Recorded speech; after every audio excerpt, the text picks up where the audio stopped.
honored to have today's guest. I have admired her from afar, meaning LinkedIn, as far as the posts that she shares, her personal stories, the professional advice, the kind of work that our guest does is phenomenal. And I want to make sure that all of our listeners have some pens, some paper, and you're going to take some notes.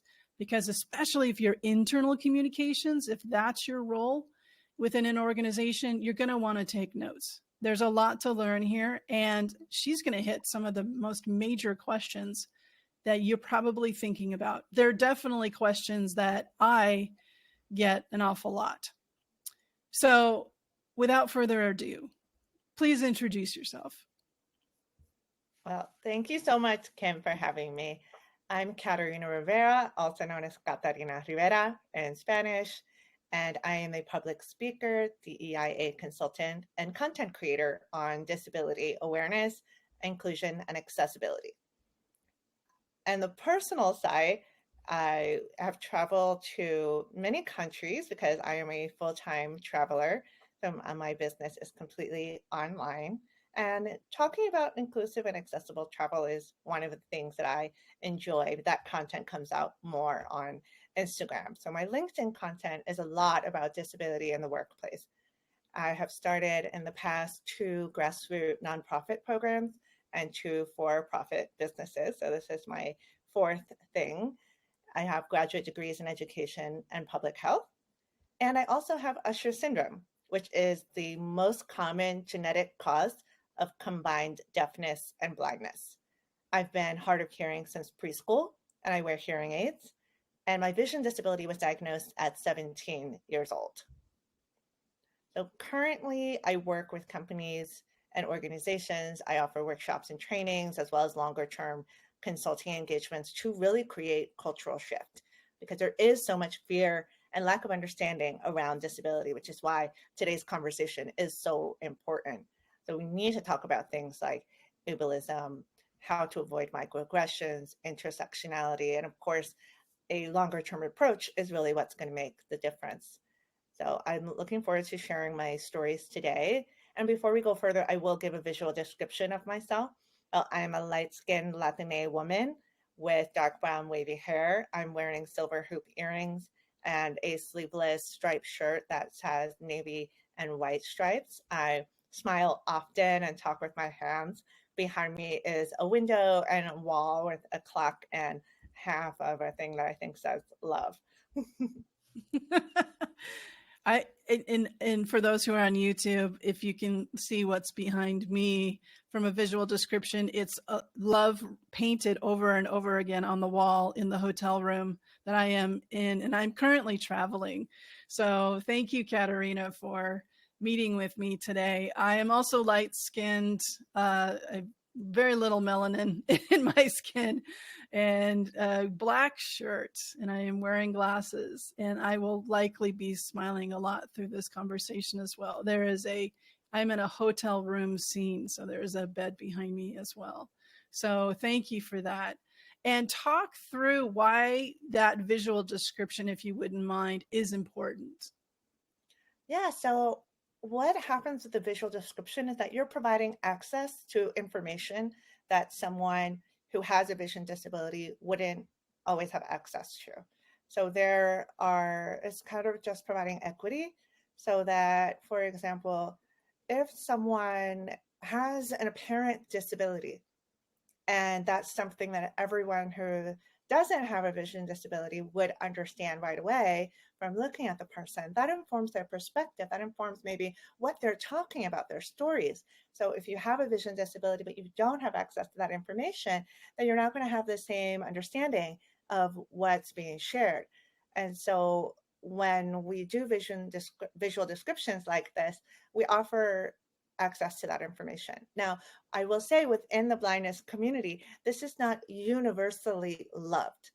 We are not a monolith within the disability community, and there is debate. However, my perspective is rather than not provide the information, I'd rather provide it, provide the descriptions, and if someone doesn't care about it or want it, then they don't need to pay attention to it. But if someone can benefit, then they do have it. So that's my approach. Thank you. Thank you for that. So tell us a little bit more about your background, if you wouldn't mind. Just like, how did you get to where you are and why did you decide that this is your path for your career? Mm. Well, my career path has really been a journey. I followed one thing to the next thing, and I've learned along the way. So I would never have been able to predict. The 17-year-old me would never have predicted that I'm doing this, what I'm Mm-hmm. doing now. So I really started my career after college as an educator. I was working as a classroom educator in the Bronx, and I was teaching third and fourth grade bilingual education. So that was the beginning of my career. I already knew about my disability, but I didn't have the same visual field that I have now. I had more vision. So I worked in education for 4 years. And then I decided to try different things because I became passionate about nutrition, access to food. That was through what I was seeing in the classroom. So I kind of followed that interest, and that brought me eventually into public health and working in the nonprofit sector. So I've done different things along the way. I worked in an after school program, and then I worked at a food bank in New York City, and then so just community organizing and then capacity building. So I never formally worked in disability. But what happened along the way in my career is that my feelings about my disability changed. Hmm. When I was 17, 18, 19, if I talked about my disability, especially my blindness, because that was new to me, I would cry. I would say, I'm going blind. I would feel that it's horrible. I had a lot of uncertainty about my future. So I went through a whole journey with my disability identity alongside my career journey. When I moved to New York after college, I stopped driving. I felt more empowered because I was making decisions that weren't limited by my disability, but kind of encompassed my disability, planning with it. Okay, how can I remain independent? Where's the best place for me? And so that meant New York City for me. And in New York City, I received services.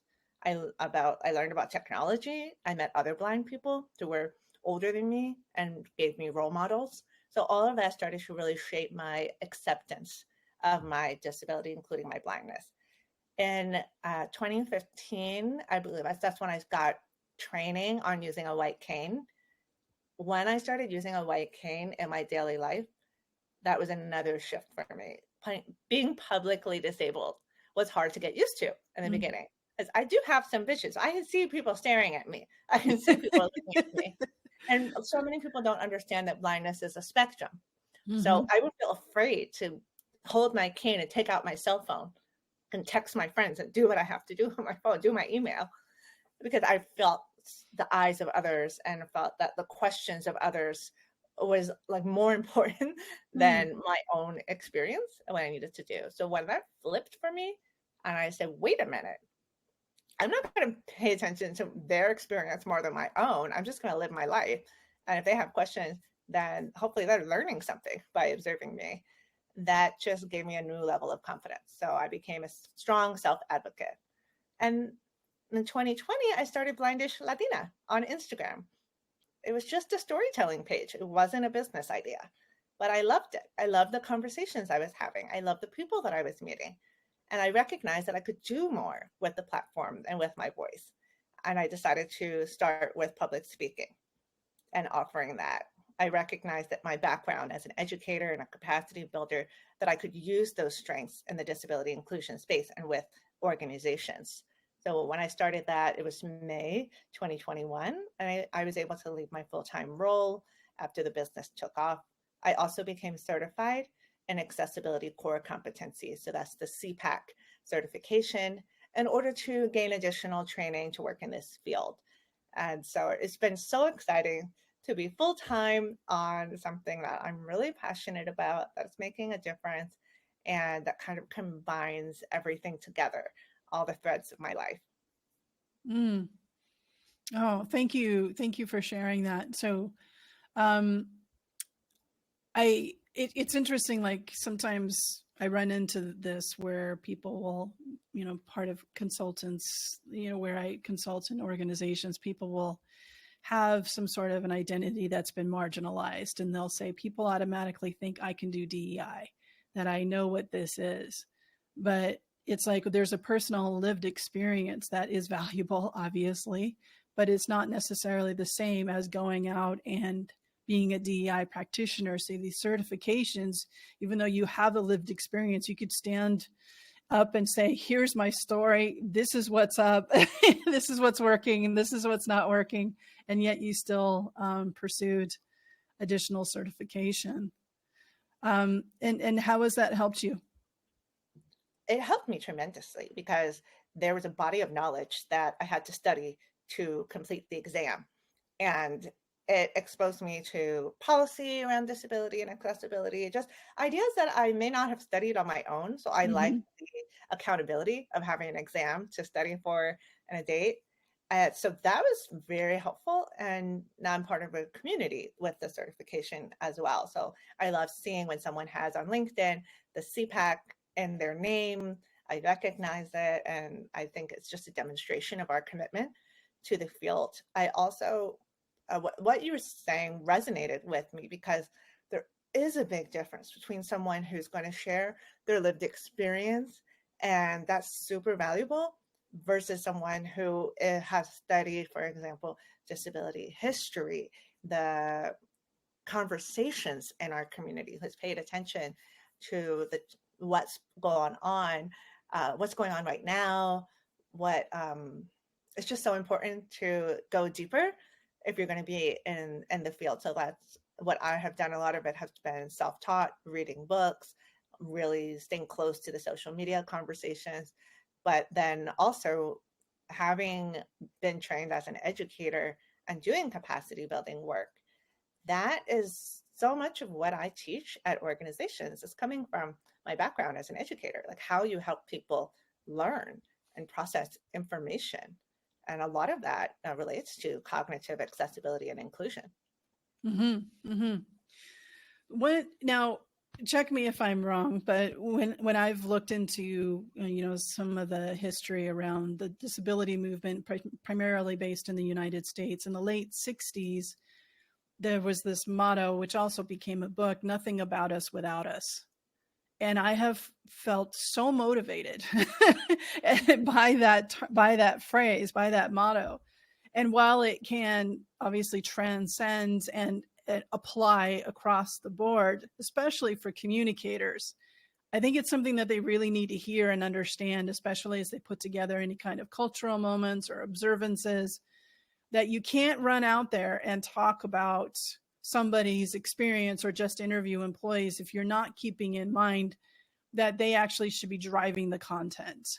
And they should be saying, this is what our communication objectives are. Nothing about us without us. So we're not talking about, but the community itself that's being centered is telling their own story. Yes.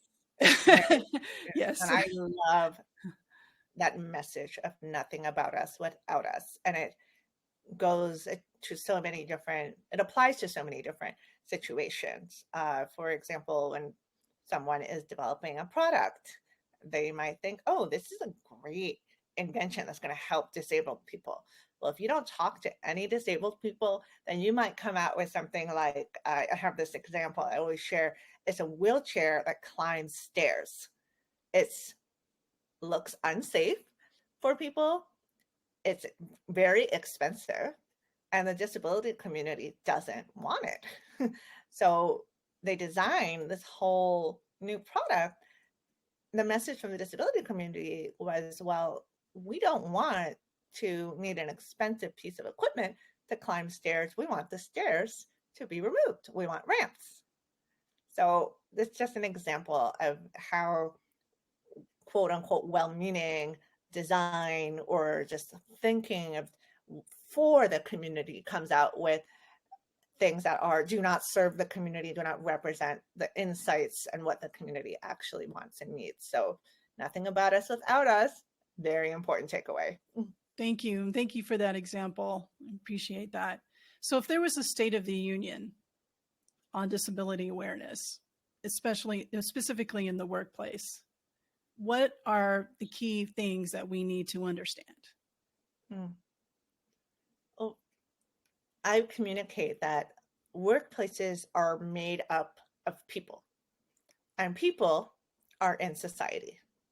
So we're all shaped by society's views on disability, on what we're taught through the media and entertainment, and through the lack of representation of complex narratives around disability. So we bring that into the workplace. And that's very important to start with, to understand that everything that's happening in society will influence interactions in the workplace. First thing that I want everyone to know about disability is that being disabled doesn't mean we have bad lives. It doesn't mean that our lives are less worthy. We are worthy. Our disabilities are a part of us. Like, you cannot separate my deafblindness from me. It's just a part of how I view the world. It influences what I enjoy, my relationships, and it's a part of me.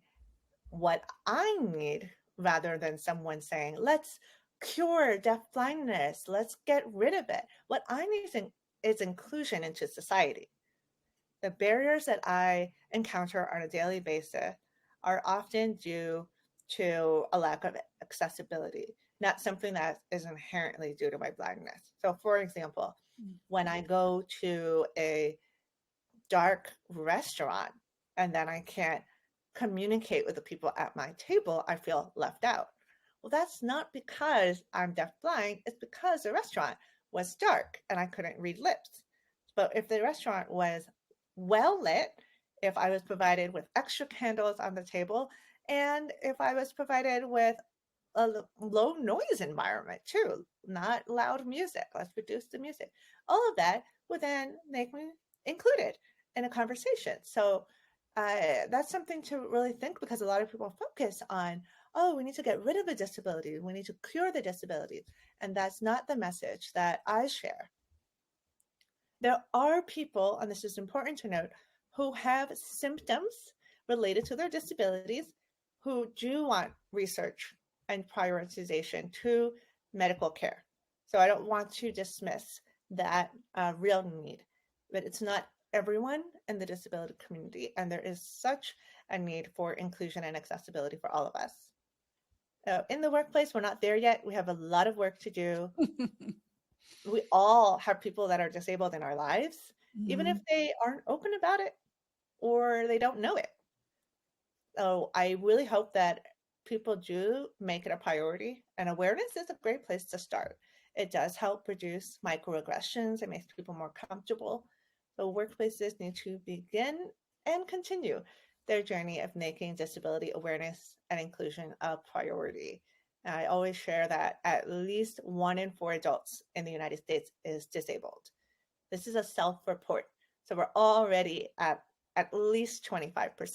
So if you think about all the people who might not identify with the label or don't feel comfortable saying yes, or maybe don't know that their chronic illness, for example, is considered a disability, we have an actual number that is much higher. So there's so many reasons why this should be prioritized. When we do include disability in our planning and we make things more accessible, not only disabled people benefit, everyone benefits. And that's the power of accessibility.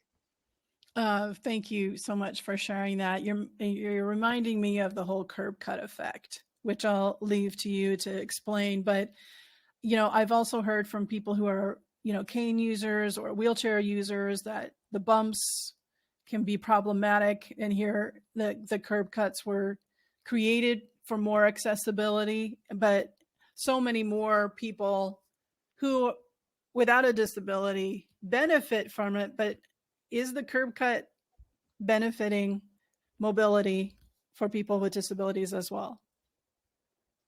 Yes, definitely. Well, the curb cut effect, for people who haven't heard about it, is basically the fact that curb cuts were designed with the intention of wheelchair users would have an easier time to get around. So a curb cut slopes right into the street. There's no step, there's no curb. However, now that curb cuts are in many places in the US, hopefully everywhere, who do we see using the curb cuts? People pushing strollers, pulling suitcases, pulling packages, someone who might be injured and using crutches. Myself, using a white cane to navigate. I love a curb cut. I'd rather do that than step down.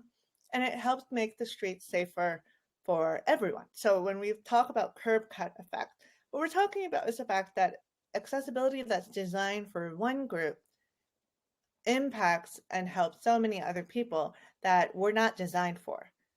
So, and you might not even know all the ways that people are going to use that accessibility. So let's give an example of a hotel room. In a hotel room, having a bar in different places so people can grab for stability if there's a bathtub to get into the bathtub and out of the bathtub. Someone might be thinking, oh, this is for someone who's disabled. However, anyone can trip and fall in the bathtub. It's a slippery place. Someone might feel dizzy for a moment, or someone might be tired. And when you don't sleep, your reflexes are not as quick, for example. So there are many situations in which that bar is just going to help people be safer in general. So that's kind of the lens of the curb cut effect. It applies in many different situations. But I do think that the conversations about this are much more complex.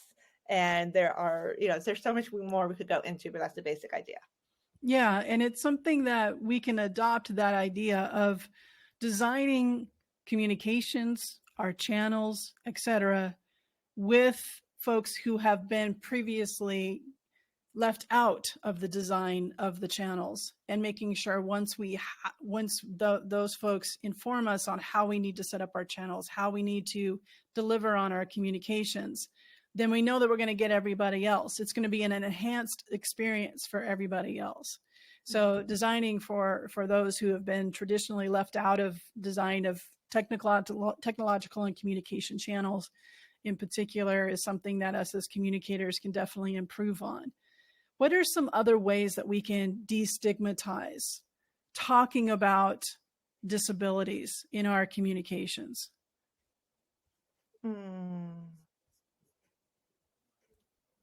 So in terms of destigmatizing disabilities, talking about disability, I think, is the number one way to destigmatize it. There are people who are afraid to use the word disability. So I encourage everyone here to avoid euphemisms. When we talk about disability but don't say the word, we're communicating that an underlying assumption that disability is a bad thing or a negative thing or an unsavory thing to talk about. So I do implore everyone here to say the word disability and recognize it's not a bad word. They're, in general, in the disability community, that's what we want. We want people to say the word. You might hear from people who don't like the word, and we do have to recognize that there are people at different stages of their disability journey. So I'm going to listen to the majority of the community who supports say the word. And that is also a hashtag that you can look up and see what voices have shared about that. I also think something that can make a big difference in the workplace is if you have any senior leader who is openly disabled and who wants to share their story. That can make a big difference in the workplace. It's wonderful as well when someone shares a non-apparent disability, because I think there are so many assumptions made of the people around us, and we think that if we can't see the disability, they probably don't have one. But there's so many disabled people who have non-apparent disabilities, whether that's a chronic illness, a mental health condition, a learning disability, traumatic brain injury, just so many things that we might not know. So when someone shares their story and makes something apparent that we might not have understood about them, I think that's very powerful. And it helps to create the idea that disability is just a part of diversity. It's a part of everyone's human experience, and that disability can bring expertise and strengths and a perspective that is valuable in the workplace. So I think those two things are really important. Obviously, you have to continue to do the work in the workplace. And if you can create an environment where differences are not seen as negative, where flexibility is provided and people's needs are truly heard and supported, then you will have done will have made a lot of progress on this. Yes, thank you very much. Let's talk a little bit more about language, something that we can control as communicators as well. So, in your TEDx talk, you talk about switching the emphasis on people who should disclose if they have a disability, which is how HR and accommodations, that whole idea, how that whole system is set up right now, is dependent on the person to disclose. To create a more inclusive culture through everything. Can you share what you mean by this when you said this in the TEDx talk? And we'll make sure to link to it so people can catch up on it and hear more from you in that talk. Share, if you wouldn't mind, please sharing what you mean by this and some examples of how the workplace can change. Of course. I love that you're referring to my TEDx talk. I'm so proud of it. It's only 12 minutes long and it has 44,000 views. So it's Congratulations. I love it.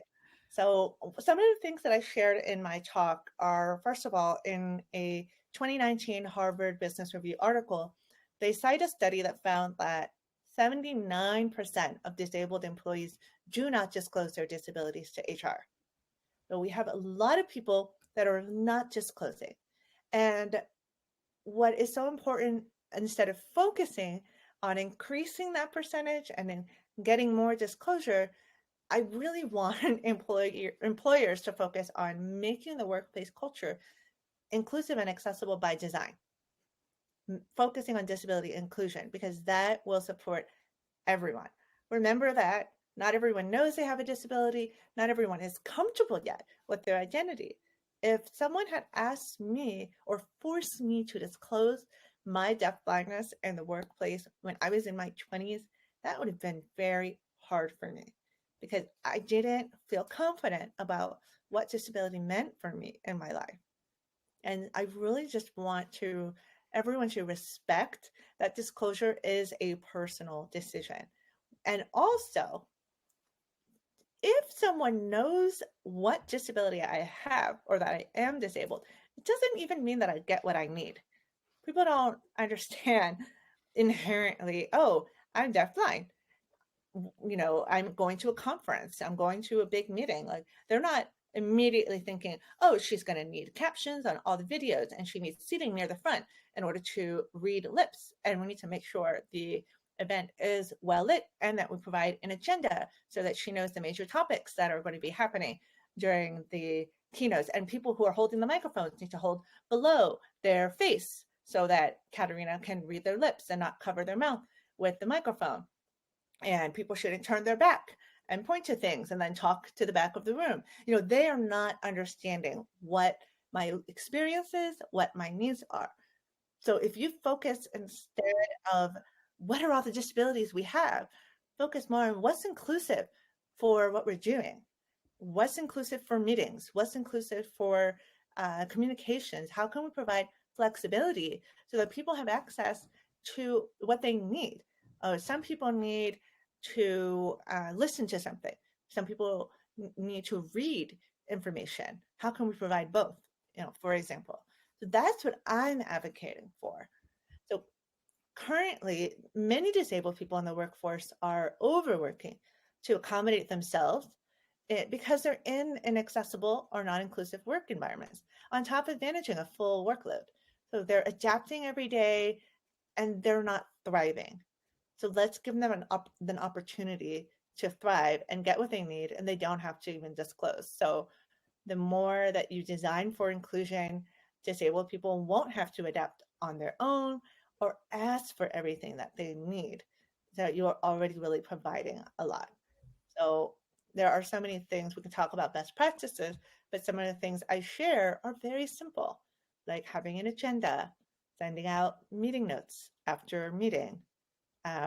Let's talk about something in a large meeting that you can do. You could create a quiet space away from the large meeting. And you might be thinking, oh, this is going to be great for divergent people. But other people might also use this quiet space. Maybe you have someone who has a hearing disability like me. We experience listening fatigue. We get tired when we're all day listening. Someone who has a difficult mental health day might want a quiet space to pull away from the group. So focus more on what you can create. So once you create different ways of including everyone can choose what they need and when they need it. I love it. Very, very practical advice. Thank you. You know, you had mentioned earlier that disability, you know, saying that you're disabled is not a bad word. The word disability itself is not a bad word. And so let's talk a little bit more about what that inclusive and respectful language looks like and sounds like. My son is autistic, and we went through an early period, because this was brand new to myself and his other mother, that of like, what does this world look like? So we got caught up into the cure thing, but that quickly faded. And we're like, oh no, he's just going to see the world and experience the world in a different way, in an exciting, in a new way that's unique to him. How much I would love to get into his head and see how he sees the world, especially colors and patterns. He is not very verbal, so he can't verbally communicate with us what he sees and what he experiences. But what I noticed becoming more a part of the community that supports caregivers for little kids. Well, now he's a teenager. Oh my gosh, he's a teenager now. With autism in particular, we were noticing that a lot of the language and how the services were presented was very deficit oriented. What he doesn't have, how he is different. And it really pissed me off, Caterina, because it didn't just allow him to be a whole person in his own definition and in his own expression. So he's one of the many motivators I have to do this work. So I would love for you to share your experience around language and how you would emphasize for communicators to take a look and have that lens on their communication to ensure that they are inclusive and respectful. Oh, thank you so much for sharing your experience with your son and how you thought about language in the beginning, how you shifted, and just what makes you angry. I think that is so important and will resonate with people. Some of the things with language with disability, one of the main things we talk about is how do we refer to disabled people? And so there is a conversation about identity first language, person first language, and then there's other stuff. So both identity first and person first are respectful ways of addressing people in general. So person first, the example here is person with a disability, and the word person is in front. Identity first will say disabled person, or an example with autism will say autistic.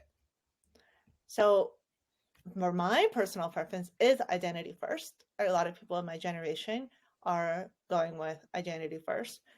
In the past, and we have to understand the historical context, people have been dehumanized in our society. In the past, often just excluded from society, kept at home, not able to access school, education, sometimes institutionalized, not able to get jobs, and just so much ostracization in our society. So the advocates and the disability rights movement used person first language to emphasize that disabled people are people. They are people.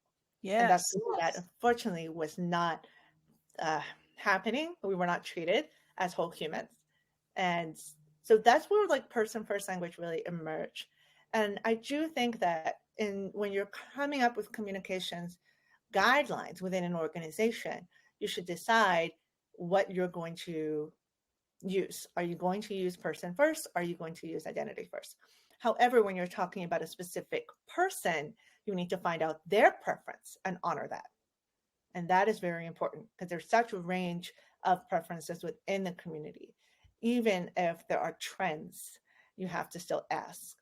So it's also important with language, I think, to recognize that some things that don't offend you could offend others. Mm-hmm. And we need to respect those multiple truths.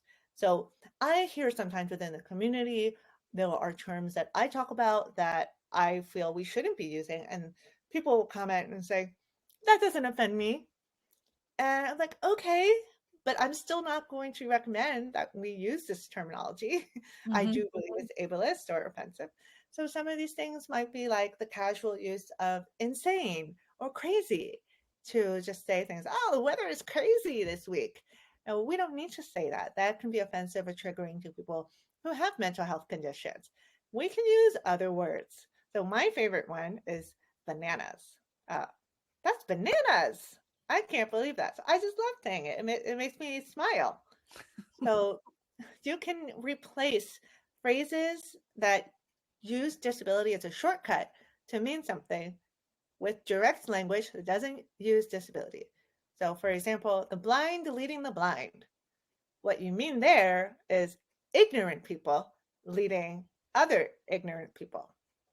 But when you use the blind leading the blind, you are equating blindness with ignorance. And that's your perception of Mm-hmm. blindness. And Well, deficit you based. might Yeah. not understand what my life of blindness is like. Yes, deficit based. Yes. Oh, I have I observe things more deeply because of my blindness. I am aware of things that you might not be aware of because of my blindness, because I have a narrow visual field. So I don't think people could understand um, the strengths or the just what I can gain from a disability. So that's the concept in the deaf community, deaf gain. And I love it because it talks about what do you gain from being deaf? What are the richness of experience? What's different and positive about what your deafness brings to you? So those are things that I always share. There's so many phrases to address falls on deaf ears. That's another one. There are euphemisms on disability. I'll give a few examples. Handy capable, differently abled. We need to eliminate those. Amen. And there's outdated language like handicapped. We're not recommending anymore using that. So if you say, oh, well, it's called like handicap parking, that's what it's called. Or you can just say accessible parking, like accessible bathroom. You can just say that. So there's so much to talk about with language, but I think that when you start paying attention to it and you start recognizing what could be ableist, what could be offensive, then you can work over time to gut check language and also listen to the community and the conversations that are happening. If you're not sure about something, that is a moment with nothing about us without us. You should be talking to the experts and learning from them. Yes, absolutely. I have the same struggle with the word special needs, and it's still in the legal, profession. In order to set up a trust for my son, it's called a special needs trust. And it's quite bothersome. Would you say the same when you were talking about blind leads the blind with the phrase blind spot?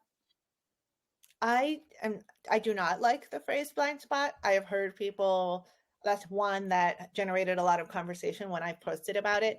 People feeling like that's not offensive. But to me, when you're talking about an actual blind spot in someone's vision, I don't have a problem with it. We're talking about, oh, they're a blind spot when I'm driving, a truck went into my blind spot. Okay. But if you're saying, and I hear this a lot in DEI, oh, we have to be aware of our blind spots. We have to work on, addressing our blind spots. We all have them. And, I'm like, well, it makes me feel like it's equating blindness with Right. ignorance and lack of awareness and a weak spot.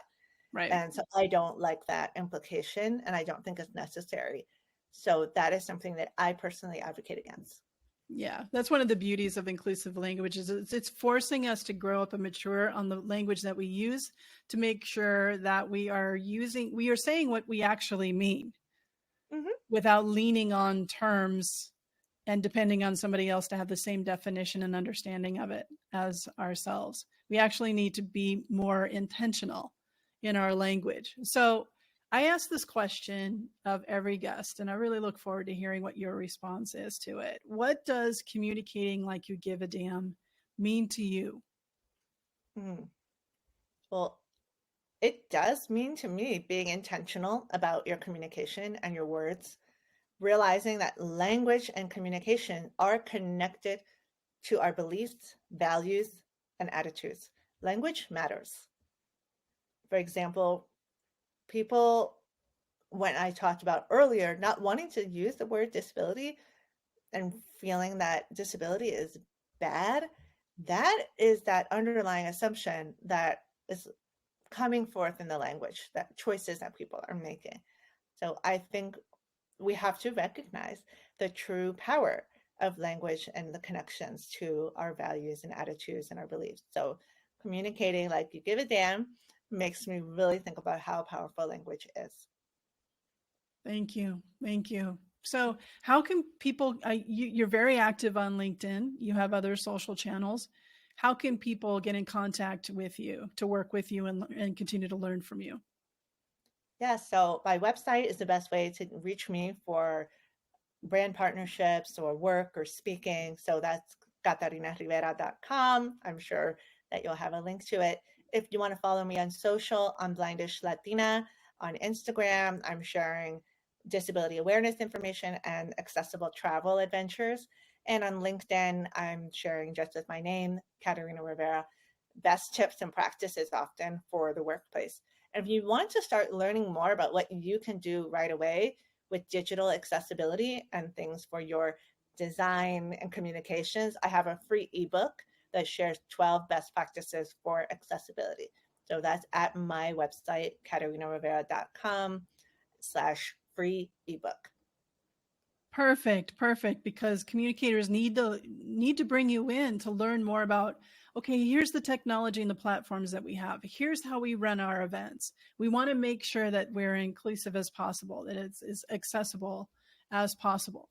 And we're designing this event and we're looking at our technologies in a way, all the way down to just how are we doing slides in our presentations, through contrast and fonts and colors, and working with brand departments in that way to ensure that it not only looks pretty, but it's also accessible. So there's so much more work and so much more conversation to come from this. So make sure you contact Caterina through her website, check out that ebook, download it, take a look at it, and be very intentional around your language. And, put together an inclusive language guide. It's something I work on, and I bring in experts like Caterina to review these things to ensure that they are completely on target. So Caterina, thank you so much for your time and your generosity and sharing. And we really appreciate you and the work that you do in the world. Thank you. Thank you so much again for having me. These conversations are incredibly important. Agreed. So what popped out to you from the conversation? The more conscious communicators in the world, the better the world. So go to communicatelikeyougiveadamnpodcast.com and set up a one-on-one strategy session. And until next time, let's keep taking care of each other.